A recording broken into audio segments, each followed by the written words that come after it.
बिस्मिल्लाहिर्रहमानिर्रहीम, अस्सलाम वालेकुम। आज के लेक्चर में हम लोग डिस्कस करेंगे regression and correlation. Regression and correlation में से अब रिग्रेशन का ताल्लुक होता है एस्टिमेशन से और कोरिलेशन का ताल्लुक होता है रिलेशनशिप से। Regression estimation and correlation relationship. अब हमारे पास यहाँ पर दो वेरिएबल्स होते हैं, एक डिपेंडेंट वेरिएबल है और दूसरा इंडिपेंडेंट वेरिएबल है। जो इंडिपेंडेंट वेरिएबल है वो अपने आप को अपनी मर्जी से चेंज करने की सलाहियत रखता है, लेकिन जैसे ही आप इंडिपेंडेंट वेरिएबल को चेंज करोगे उसकी वजह से डिपेंडेंट वेरिएबल चेंज हो जाएगा, क्योंकि वो इंडिपेंडेंट वेरिएबल पे आके डिपेंड कर रहा था। अब ये कुछ इस तरह से होता रहता है। सबसे बड़ा इंडिपेंडेंट वेरिएबल हमारे पास टाइम होता है। टाइम हमारे पास इंडिपेंडेंट वेरिएबल है। टाइम के लिहाज से काफी सारी चीजें अपने आप को चेंज कर रही होती हैं। जैसे कि अगर यहाँ पर हम लोग बात कर रहे होते हैं एस्टिमेशन की, एस्टिमेशन या प्रिडिक्शन हमेशा फ्यूचर के बारे में होती रहती है। पास्ट का डाटा हमारे पास मौजूद होता है, उस पास्ट के डाटा को हम लोग यूज करके फ्यूचर की एस्टिमेशन क्या करते हैं। मतलब ये कुछ इस तरह से हो सकता है, जैसे आप लोगों के पास मोबाइल फोन परचेज किए हुए आपको 1 साल हो चुका होगा, 2 साल हो चुके होंगे। अगर अब आप ये जानना चाह रहे हैं कि अगर मैं मार्केट में जाऊं इसको सेल करने तो ये कितने में सेल हो जाएगा, इसकी बेस्ट एग्जांपल ये है कि जैसे हम लोग अपना सपोज बाइक बनवाने के लिए मैकेनिक के पास जाएं और उससे वैसे ही पूछ लें कि अगर मैं इसको सेल करूं तो ये कितने में सेल हो जाएगा। अब मैकेनिक आपसे परचेज नहीं करने वाला, ना आप मैकेनिक को सेल करने वाले हो। उसका पहला क्वेश्चन मॉडल क्या है, मतलब उससे अंदाजा हो जाता है टाइम का, क्या इसको परचेज किए हुए कितना अरसा हो चुका है, ये कितने साल तक ये बाइक यूज हो चुका है। सपोज हम उसे कह दें कि 2020 मॉडल है, उसको बेस बनाकर उसने सोचना है कि अगर कोई बाइक 3 साल पुराना हो तो मार्केट में उसकी वर्थ कितनी है। वो आपसे कह देगा 60,000 रुपीज। ये अब उसकी एस्टिमेशन है 60,000 कि अगर कोई बाइक मार्केट में 3 साल पुराना है, 2020 मॉडल है, तो उसकी मार्केट में वर्थ 60,000 रुपीज है। ये उसकी एस्टिमेशन है। लेकिन इसका ये हरगिज मतलब नहीं है कि आप उसे कहें कि चलें निकालें 60,000 रुपीज और आप रखें। नहीं, वो कहेगा मैंने आपको सिर्फ एक अंदाजा बताया है कि अगर मार्केट में जाओ तो 60,000 रुपीज तक ये सेल हो सकता है।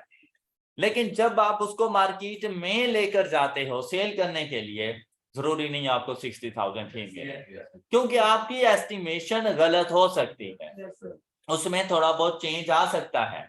हो सकता है वो 58,000 में सेल हो जाए, हो सकता है 50,000 से ऊपर उसकी बर्थ ही ना लग रही हो, और हो सकता है उस दिन जब आप गए मार्केट में एक अच्छा भला राइस था और आपका बाइक 65 में सेल हो गया। तो डिपेंड करता है, एक्चुअल में और एस्टिमेशन में डिफरेंस आ सकता है, लेकिन हमें एक आइडिया हो जाता है एस्टिमेशन के थ्रू कि ये वैल्यू एक्सपेक्टेड है। अब उसके मुताबिक थोड़ा बहुत मार्जिन हम लोग खुद रखते हैं कि हम लोग 60 नहीं कहते, हम थोड़ा बहुत मार्जिन रख लेते हैं कि इतने तो मुझे मिल ही जाएंगे इस बाइक से। ये बात समझ आ गई आप लोगों को? तो हम लोग आज डिस्कस करेंगे रिग्रेशन को। कोरिलेशन क्या होता है? कोरिलेशन रिलेशनशिप होता है between dependent and independent variable. Relationship between dependent and independent variable. ये रिलेशनशिप पॉजिटिव भी हो सकता है और ये रिलेशनशिप नेगेटिव भी हो सकता है, डिपेंड करता है इनकी मूवमेंट्स के ऊपर। अगर दोनों वेरिएबल सेम डायरेक्शन में मूव करें तो इनके दरमियान पॉजिटिव रिलेशनशिप होता है, पॉजिटिव कोरिलेशन पाई जाती है। और अगर ये अपोजिट डायरेक्शन में मूव करते हैं कि एक का इंक्रीज दूसरे का डिक्रीज बन जाता है, तो ऐसी सिचुएशन में हमारे पास नेगेटिव रिलेशनशिप आता है। इसको हम लोग बाद में एक्सप्लेन करेंगे। अब चलते हैं रिग्रेशंस की तरफ। रिग्रेशंस के लिए, एस्टिमेशन के लिए हमेशा आपको एक स्ट्रेट लाइन की जरूरत होती है, equation of a straight line. तो आप लोग ये चीज पढ़ चुके हैं। उसी इक्वेशन को हम लोग यहां पर आकर रिग्रेशन लाइन कह देंगे, जो आप लोगों ने slope intercept form of straight line equation पढ़ी थी, y is equal to mx plus c। उसी को हम लोग यहां पर आकर रिग्रेशन लाइन कह देते हैं। ये भी एक किस्म का स्ट्रेट लाइन रिलेशनशिप ही होता है हमारे पास। y is equal to mx plus c को हम यहां पर आकर ट्रांसफॉर्म करते हैं, थोड़ा सा चेंज कर लेते हैं रिग्रेशन एनालिसिस के मुताबिक। रिग्रेशन लाइंस हमारे पास दो किस्म की हो सकती हैं, y on x and x on y। Depend करता है कि कौन डिपेंडेंट वेरिएबल है और कौन इंडिपेंडेंट वेरिएबल है। आप सबसे पहले सीखो y on x। जब आप y on x सीख लोगे तो x on y ऑटोमेटिकली आपको समझ आ जाएगा। y on x जब भी हम लोग स्ट्रेट लाइन इक्वेशन में होते हैं तो मैथमेटिक्स में हम लोग y को हमेशा डिपेंडेंट वेरिएबल कंसीडर करते हैं और x हमेशा इंडिपेंडेंट वेरिएबल होता है। y on x में हमेशा याद रखिएगा कि y डिपेंडेंट वेरिएबल और x इंडिपेंडेंट वेरिएबल होता है। अब जब यही situation equation of straight line में होती थी तो हमारे पास इक्वेशन बन जाती थी y is equal to mx plus c। अब हम लोग सिर्फ इतना करते हैं कि हम इसको लिखते हैं y is equal to a, c की जगह पर आ जाता है a plus b of x, m replace हो जाता है b से, right. y is equal to a plus b of x। ये हमारे पास regression line y on x बन जाती है। अब बेसिकली इसका काम है एस्टिमेशन, प्रिडिक्शन। तो y कोई एक्चुअल वैल्यू तो नहीं होती। अगर आपके पास पास्ट का डाटा है और x एंड y की वैल्यूज गिवन है तो वो एक्चुअल वैल्यूज हैं, आप उन्हें x and y he denote करेंगे। लेकिन रिग्रेशन लाइन से जो डिपेंडेंट वेरिएबल की वैल्यू आनी है वो तो एक किस्म की एस्टिमेशन है। एस्टिमेटेड वैल्यू को y कैप से डिनोट किया जाता है, इसीलिए इसे लिखा जाता है y कैप। y कैप से मुराद estimated value, predicted value. Got it? तो y cap is equal to a plus b of x। Mostly हम लोग y is equal to a plus b of x ही यूज कर रहे होते हैं, लेकिन आपको पता होना चाहिए। अब जिस तरह से आपको याद होगा कि equation of a straight line में m is equal to slope of the equation होता था, इसी तरह से यहाँ पर जो b है ना, basically slope of the equation ही है। b slope of the equation ही है, slope of the regression line, लेकिन जहां पर इसका अपना नेम है और इधर b को कहा जाता है रिग्रेशन कोफिशिएंट। b को कहा जाता है रिग्रेशन कोफिशिएंट। और आपको याद है वहां पर c को आप लोग कहते थे y इंटरसेप्ट। यहां पर आपने c को रिप्लेस कर दिया है a के साथ, और a आपको डिनोट करता है यहां पर एक कांस्टेंट वैल्यू कि चाहे x 0 ही क्यों ना हो तब भी y की वैल्यू a जरूर होगी। चाहे x की वैल्यू 0 ही क्यों ना हो तब भी y की वैल्यू आपके पास a होगी। ये बिल्कुल ऐसा ही है जैसे आप लोगों ने कॉस्ट बिहेवियर में x को नंबर ऑफ यूनिट्स और y को कॉस्ट ऑफ यूनिट्स कहा था, टोटल कॉस्ट। आपको याद आया कि जब कॉस्ट बिहेवियर में थे तो y से मुराद होता था टोटल कॉस्ट, a से मुराद होता था फिक्स्ड कॉस्ट, m से मुराद होता था वेरिएबल कॉस्ट पर यूनिट और x से मुराद होता था नंबर ऑफ यूनिट्स। अब वहां पर ये जो a था आपको क्या डिनोट करके देता था कि चाहे आपके पास नंबर ऑफ यूनिट्स 0 ही क्यों ना हो, तब भी आपको फिक्स्ड कॉस्ट देनी है, ऐसा है ना। तो ये वो सिचुएशन है कि चाहे आपके पास x की वैल्यू 0 ही क्यों ना हो जाए, तब भी आपकी एक एस्टिमेटेड वैल्यू a मौजूद है। Got it? और ये जो b होता है ना, स्लोप ऑफ द इक्वेशन, जिसे इधर हम लोगों ने रिग्रेशन कोएफिशिएंट कहा, ये अगर पॉजिटिव है तो बेसिकली ये बता रहा होता है कि हर x के एक यूनिट के इंक्रीज पर y में b की वैल्यू का इंक्रीज आएगा, चेंज आएगा। कि अगर आप x का एक यूनिट इंक्रीज करते हो तो y में जो वैल्यू b की होगी ना, उतना इंक्रीज आएगा। इसको हम लोग एक एग्जांपल से सीखते हैं। ये देखिए, अगर मैं इस इक्वेशन को यूं लिख दूं, y is equal to 100 plus 20x, तो a की वैल्यू क्या है 100, b की वैल्यू। अब अगर मैं x की वैल्यू को 0 पुट करूं तो देखिए y की वैल्यू मेरे पास कितनी आ जाएगी, उस a की वैल्यू के इक्वल। लेकिन अगर मैं x को 1 पुट करूं तो देखो y की वैल्यू मेरे पास कितनी आ जाएगी, मैंने x का एक यूनिट इंक्रीज किया। अगर मैं x को 2 पुट करूं तो मेरे पास y की क्या वैल्यू आ जाएगी। तो यही बात बता रहा था कि अगर आप x का एक यूनिट इंक्रीज करते हैं तो y में b की वैल्यू के इक्वल चेंज आता है। अब अगर ये b की वैल्यू पॉजिटिव है तो y की वैल्यू उतनी वैल्यू से इंक्रीज होता है। लेकिन अगर ये यहां पर होता नेगेटिव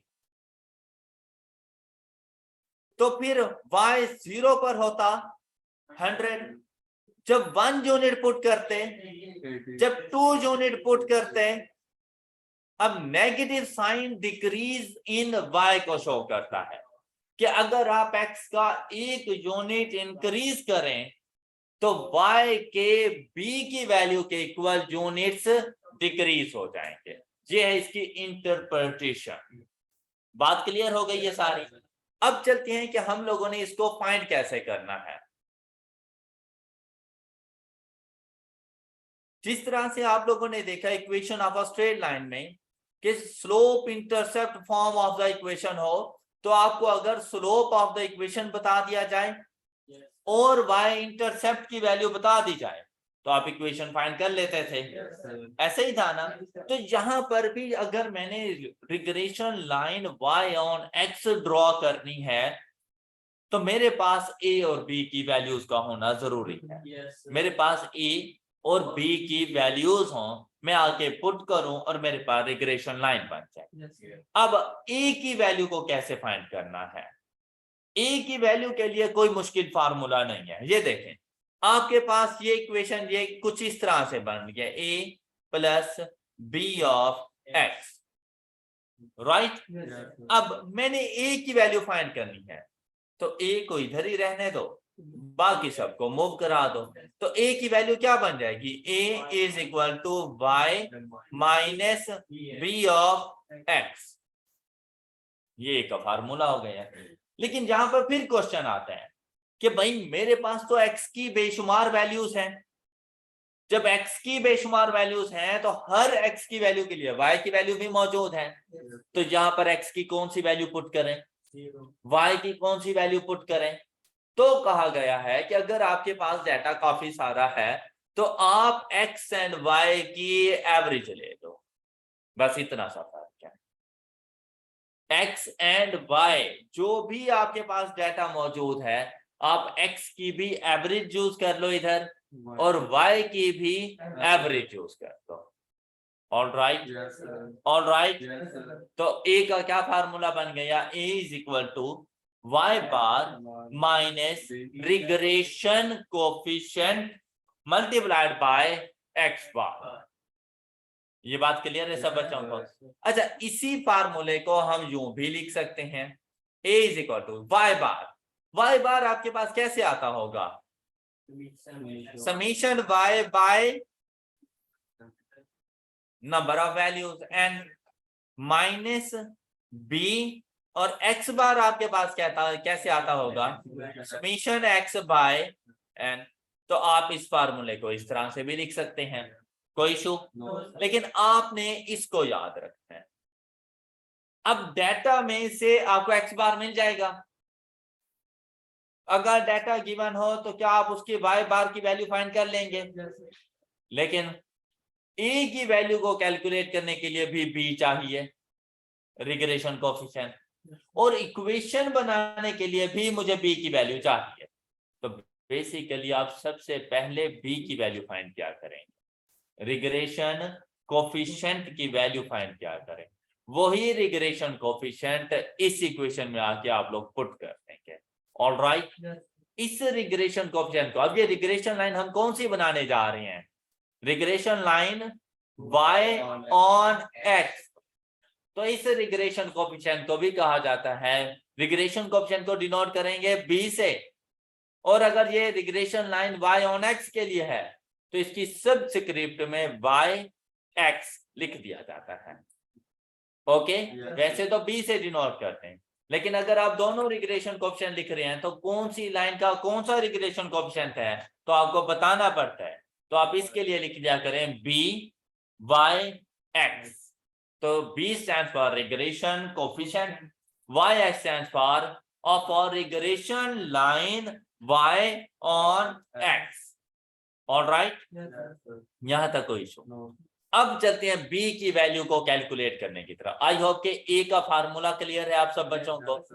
a के फार्मूले के लिए भी रिग्रेशन कोएफिशिएंट चाहिए था, तो अब regression coefficient y on x को ही हम लोग डिटरमिन करते हैं।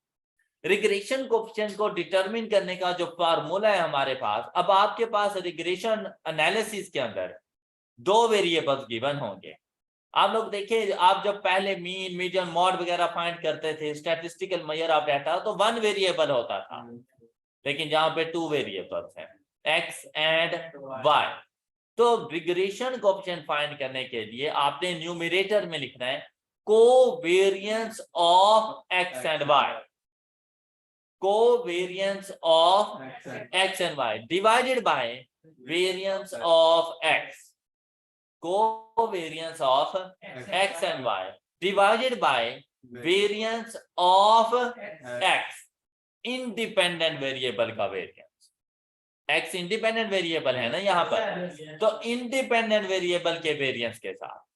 अब यहां पर अगर गौर करें तो बेटा वेरिएंस ऑफ x तो आपने पहले भी पढ़ा हुआ है, सेम फार्मूलाज अप्लाई होंगे जो आप लोगों ने स्टैटिस्टिकल मेजर ऑफ डाटा में वेरिएंस के हवाले से पढ़े।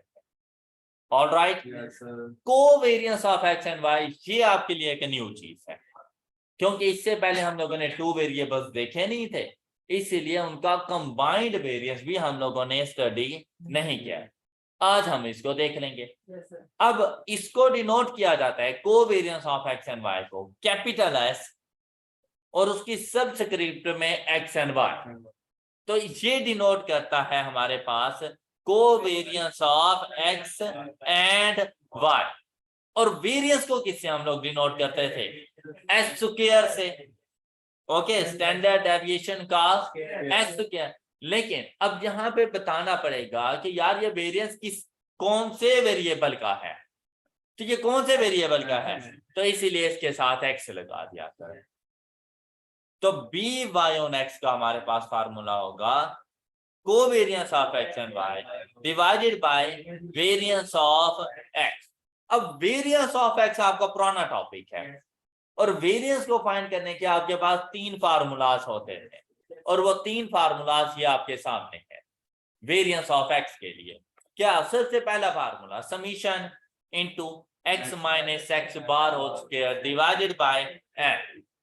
ओके, और आप लोग इसको मतलब रीड करना चाहो तो आप लोग करते थे the average of sum of square deviation from mean is called variance. Alright, आपने स्टैंडर्ड डेविएशन को इस तरह से एक्सप्लेन किया था तो स्टैंडर्ड डेविएशन के लिए हम लोग क्या कह देते हैं, द स्क्वायर रूट ऑफ, आगे सारी वेरिएंस वाली रेफरेंस, सिर्फ इतना सा फर्क होता था, the square root of average of sum of square deviation from mean is called standard deviation, right. तो वेरिएंस का क्या ये फार्मूला बेसिकली वो स्टैंडर्ड डेविएशन का फार्मूला है, अंडर रूट के बगैर लिख देंगे तो वेरिएंस के फार्मूलाज बन गए हैं। अब इसका दूसरा फार्मूला हमारे पास क्या होता था, summation x square divided by N minus summation X by N whole square, और थर्ड फार्मूले में समीशन एक्स बाय एन को हमने रिप्लेस कर दिया था मीन की वैल्यू के साथ, तो वेरिएंस का फार्मूला बन गया था summation x square by N minus square of mean, जहां पर स्क्वायर आएगा,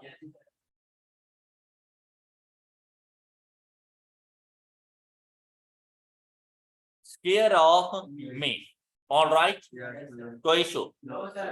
आपको रिग्रेशन कोएफिशिएंट फाइंड करने के लिए डिनोमिनेटर का पता चल गया है।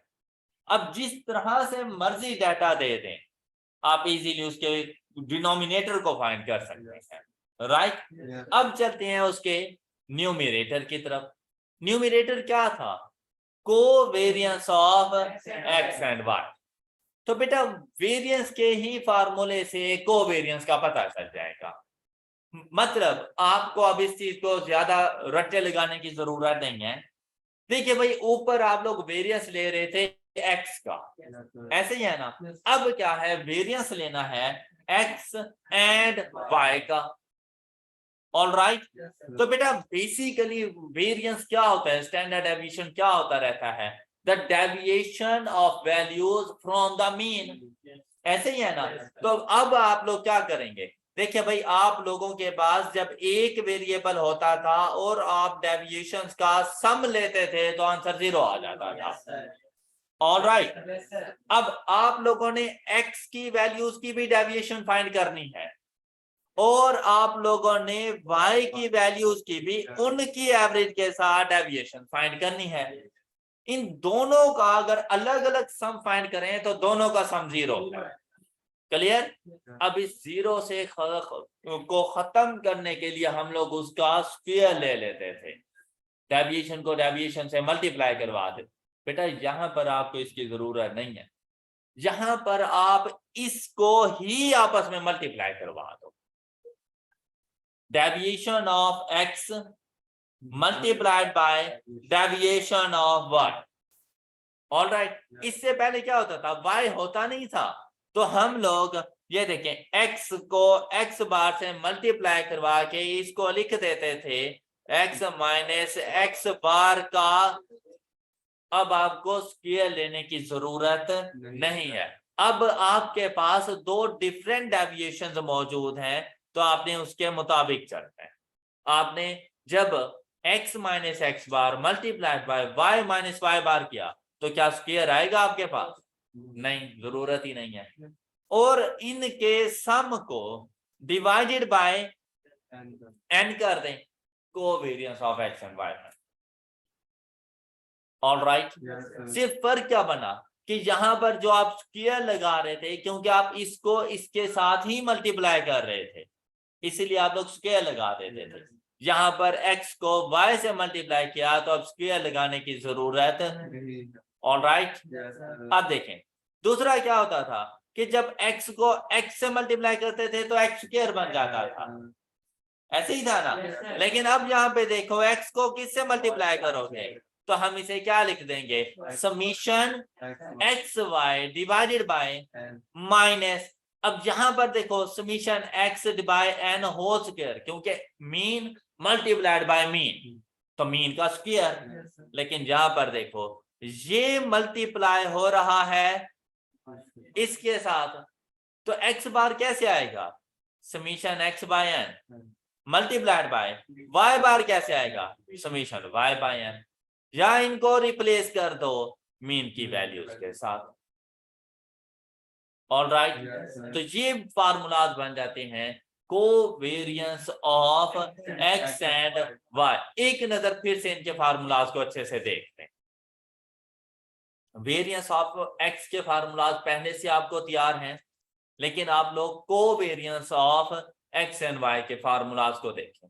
कोई बात ना समझ आए तो जल्दी से पूछें। अब बेटा फार्मूलाज के बाद हम लोग इन फार्मूलाज की जरा एप्लीकेशन देखें कि क्वेश्चन किस तरह से आएगा और हमने उस क्वेश्चन को किस तरह से जाकर सॉल्व करना है।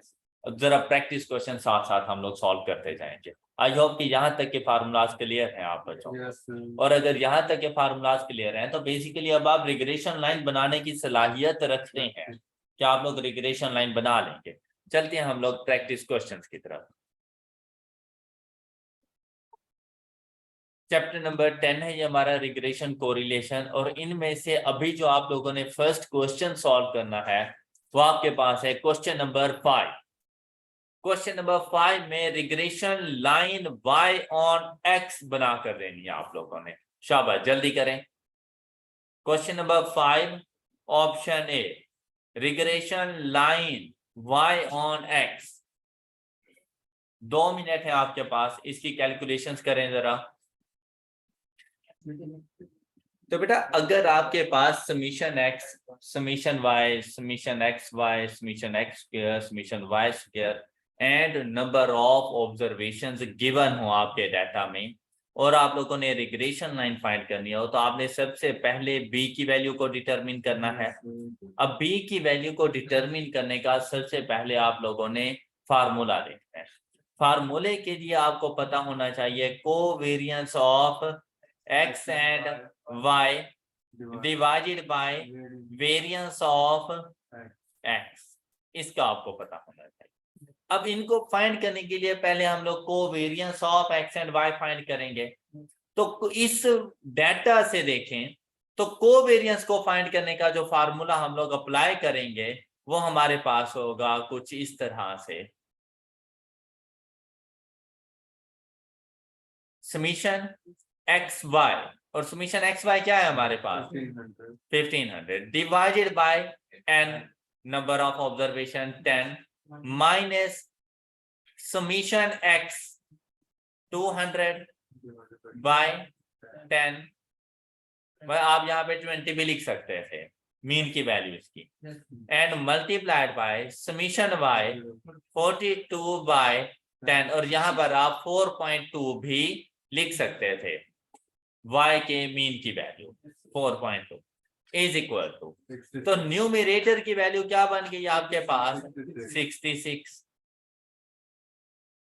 अब इस डाटा की मदद से हम लोगों ने वेरिएंस फाइंड करना था, तो वेरिएंस की वैल्यू हमारे पास क्या आ जानी है, वेरिएंस का फार्मूला हमारे पास क्या बनेगा, समीशन एक्स स्क्वायर, और वो कितना है हमारे पास 10,000 divided by 10 minus summation X divided by N whole square, यहाँ पे आप 20 का स्क्वायर भी लिख सकते थे।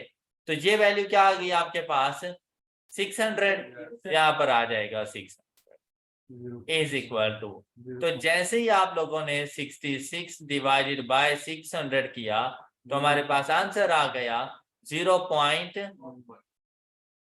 ये बी की वैल्यू आपके पास।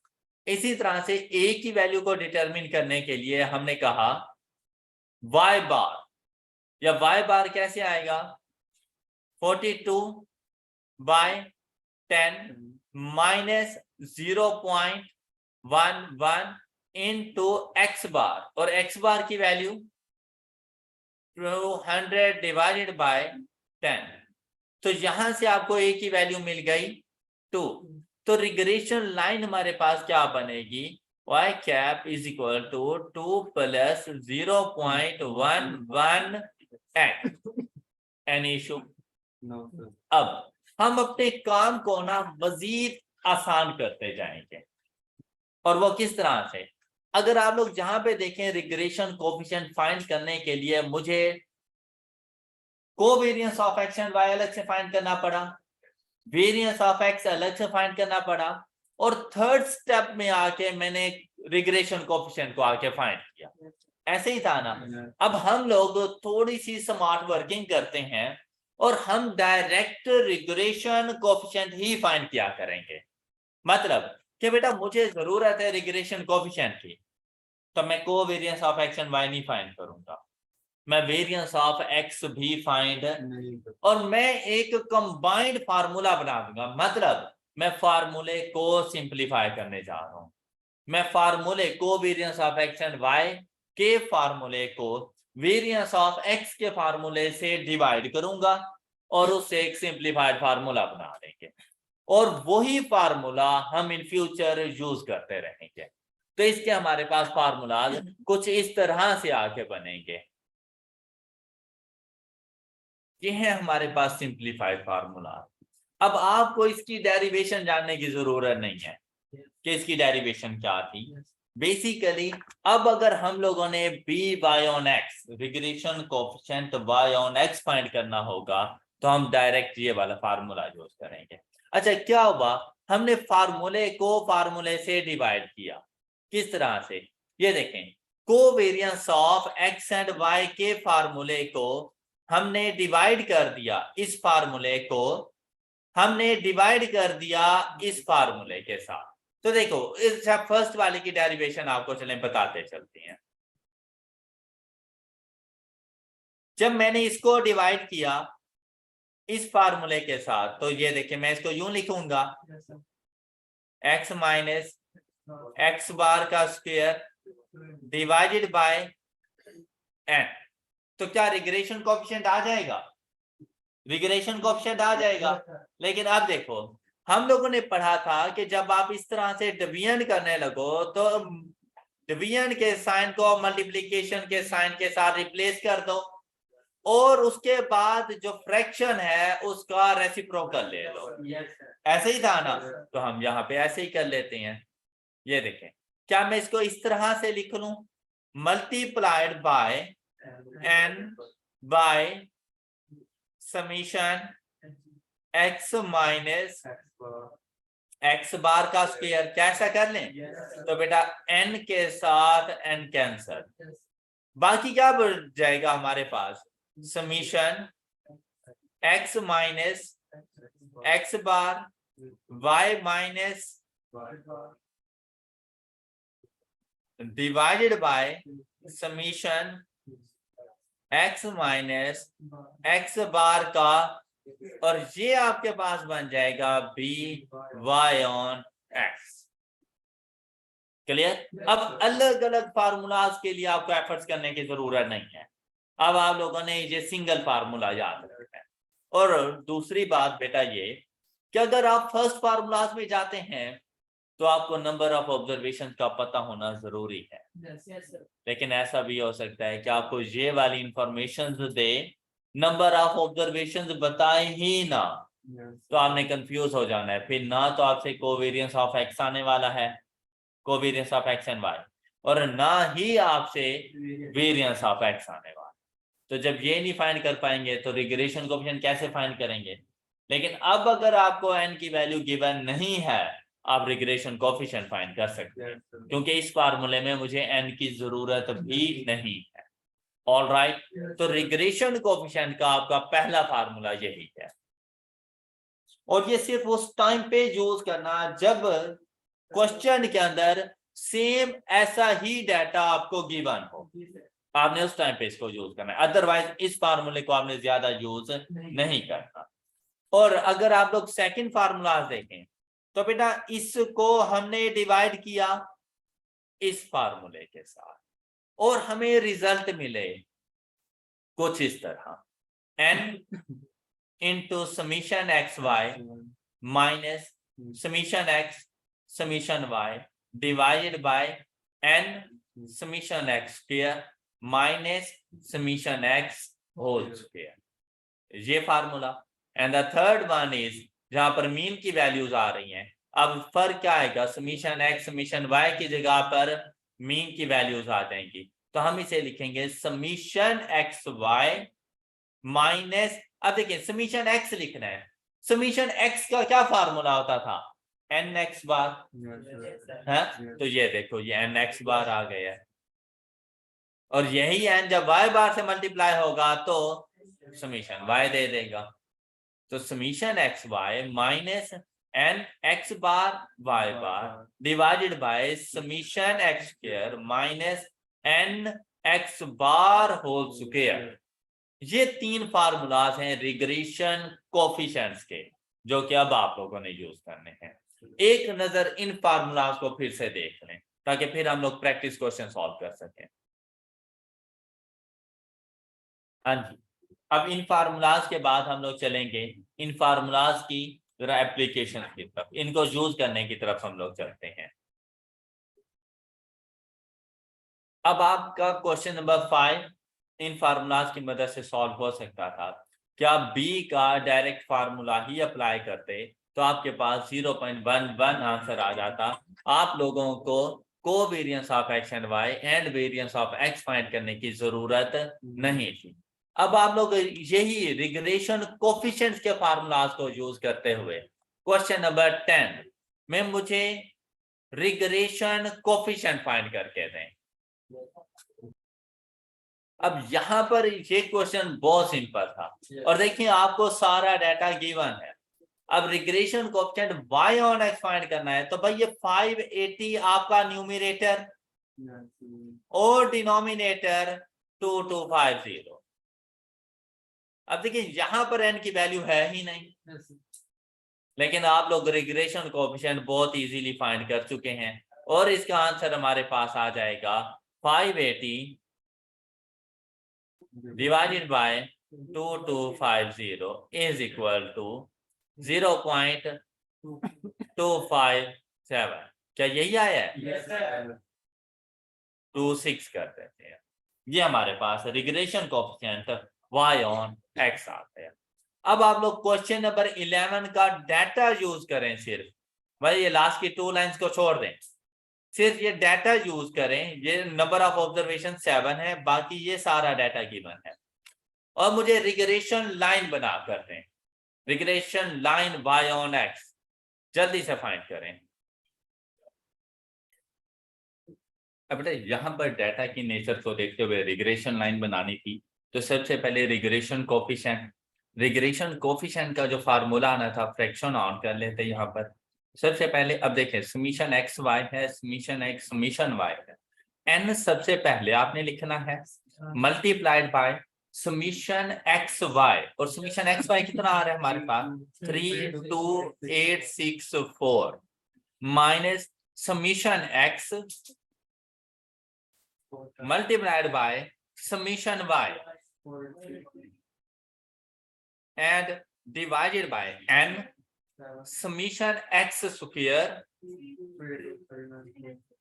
32396 minus summation x whole square 476 cos square is equal to 5/7 0.71। ये आपके पास b की वैल्यू आ गई 0.71।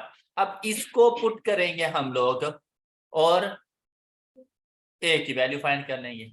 अब a की वैल्यू फाइंड करने के लिए हमें चाहिए था 476 summation y 483 divided by 7 minus answer जो 0.7 हम लोगों ने फाइंड किया। अब ये वहां पे कंप्लीट आ जाएगा इनटू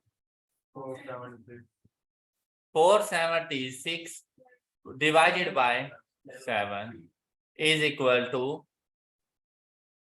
20.43।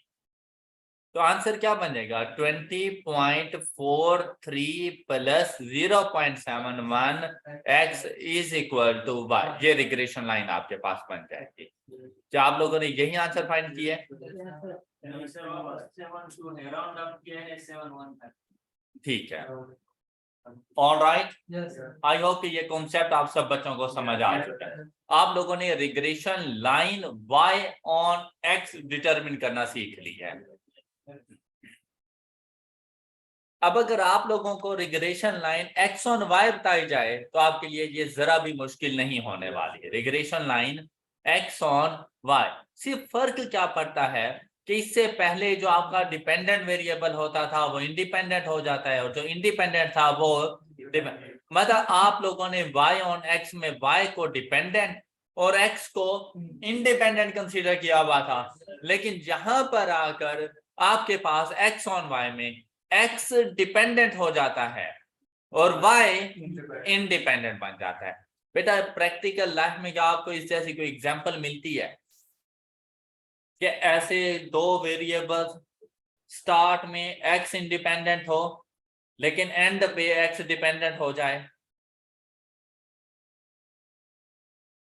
जी, हमारा अपने पेरेंट्स के साथ रिलेशनशिप, अगर आप लोग देखें जब हम लोग स्टडी कर रहे होते हैं, छोटे होते हैं, तो हम टोटली अपने पेरेंट्स के ऊपर डिपेंड कर रहे होते हैं और हमारे पेरेंट्स इंडिपेंडेंट होते हैं, ऐसे ही है ना।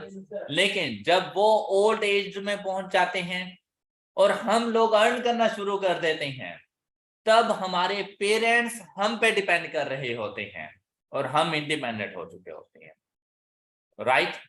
तो वक्त के साथ साथ हालांकि क्या हमारा रिलेशनशिप उनके साथ चेंज हो जाएगा? रिलेशनशिप सेम रहता है लेकिन डिपेंडेंसी चेंज हो चुकी है। ये वैसी सिचुएशन है कि x डिपेंडेंट बन चुका है और y इंडिपेंडेंट हो चुका है। तो बेटा जब भी इक्वेशन लिखी जाती है ना, हमेशा डिपेंडेंट वेरिएबल पहले लिखा जाता है। जिस इक्वेशन को हमने पहले लिखा था y is equal to a plus B of x, उसको अब हम लोग क्या लिखेंगे? x is equal to a plus B of y। Alright, distinguish करने के लिए हम लोगों ने c plus d of y लिख दिया, हालांकि मीनिंग सेम ही है जो a और b के हुआ करते थे। अब यहां पर क्या है, ये जो d है ये रिग्रेशन कोफिशिएंट है। कौन सी इक्वेशन का? Regression line x on y का। आप इसको भी b से डिनोट कर सकते हैं, लेकिन साथ में क्या लिख देंगे इसके? x y। क्लियर? अब बेटा सिर्फ इतना फर्क है कि जहां पर आप लोग अब c की वैल्यू फाइंड करने के लिए क्या फार्मूला यूज करोगे? x bar minus d of y बार। जो a का फार्मूला यूज करने के लिए आप लोग करते थे y बार रिप्लेस हो जाएगा x बार से और x बार रिप्लेस हो रहा है y बार से। यहां पर भी माइनस b ही आप लोग कर सकते हो, लेकिन ये रिग्रेशन कोएफिशिएंट कौन से वाला? x ऑन y बार, क्योंकि दोनों रिग्रेशन कोएफिशिएंट की वैल्यूज हमारे पास डिफरेंट होती हैं। अब यहां पर अगर आपने फार्मूला फाइंड करना हो रिग्रेशन कोएफिशिएंट का, तो रिग्रेशन कोएफिशिएंट का क्या फार्मूला था? Covariance of x and y। तो इसका न्यूमरेटर भी सेम रहना है, covariance of x and y and divided by variance of y। और हमेशा याद रखिएगा कि डिनोमिनेटर में हमारे पास इंडिपेंडेंट वेरिएबल जाता है। y ऑन x में इंडिपेंडेंट कौन था? x, तो डिनोमिनेटर में वो था वेरिएंस ऑफ x। जबकि x ऑन y में इंडिपेंडेंट कौन है? y, तो variance of y। Numerator same. All right, अब यहां पर देखें बेटा वेरिएंस ऑफ y के ये फार्मूलाज आपके पास, और इधर जब चलेंगे तो न्यूमरेटर तमाम के सेम हैं। अगर आप लोग गौर से देखें तो डिनोमिनेटर्स में बेटा जहां पर x यूज किया हुआ है आप लोगों ने, वहां पर y, और जहां पे x बार है वहां पर बस इतना सा फर्क है, और आपके पास regression line y on x बन जानी है। क्या आपको ये पॉइंट समझ आ गए? आपने यहां तक तमाम तर फार्मूलाज को अच्छे तरीके से याद करके आना है। बाकी इंशाल्लाह हम लोग कल डिस्कस करेंगे। That's all for today. अपना ख्याल रखिएगा। अल्लाह हाफिज।